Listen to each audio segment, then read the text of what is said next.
जेजुरीचा खंडेराया आणि बानाईच्या वास्तव्याने पावन झालेलं मालेगावमधील श्री क्षेत्र चंदनपुरी।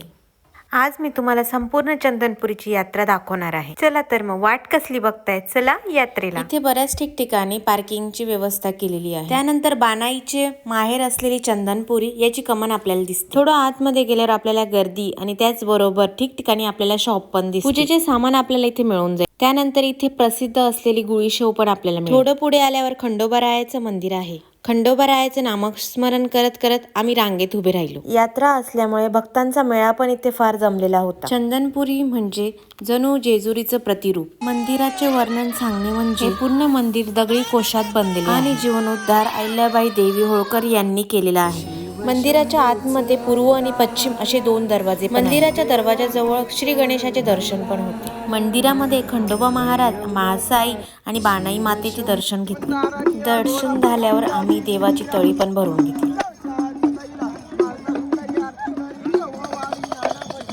मंदिराचे दर्शन झाले, तळी भरली गेली। आता ज्या ठिकाणी यात्रा आहे त्या ठिकाणी आम्ही येऊन पोचलो। मोठमोठे झुले इथे आलेले होते, स्टॉल होते। आम्ही आधी तिकीट काढून मुलांना पाळण्यात बसवायला घेतलं।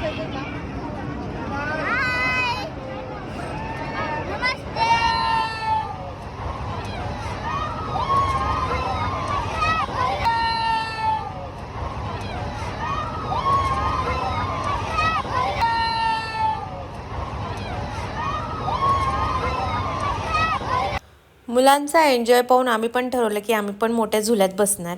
खरं तर मी बऱ्याच वर्षापासून झुल्यात बसले पण काय करणार, सगळे इन्सिस्ट करत होते की चला। तसं तर माझी हालत फार टाईट होती।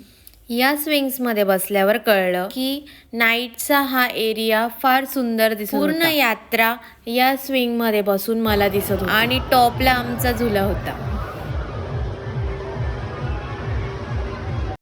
आम्ही सगळे मेंबर फार एन्जॉय करत होतो। झुला स्लो होता तेव्हा काही नाही, फन फास्ट झाल्यावर हालत टाईट होत होती सगळ्यांची। खाली उतरून आल्यावर मल्हार ट्रॅम्पोलिन मध्ये जम्प करत होतो।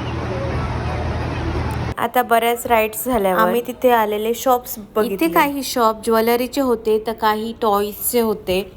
त्यानंतर बरेच ॲटम पण इथे आम्ही बघितले। परत आर्टिफिशियल फ्लावर्स पण इथे होते। माऊला इथे एक युनिक गोष्ट पण इथे भेटली। माऊने आर्टिफिशियल स्नेक्स इथे घेतलेला होता। ओरिजिनल स्नेक्स सारखा तो दिसत होता। माऊ फार हॅपी होती की मी आता सगळ्यांना घाबरून, मग तिने एका जणावर ट्राय पण केला। मैं नहीं बताऊंगा।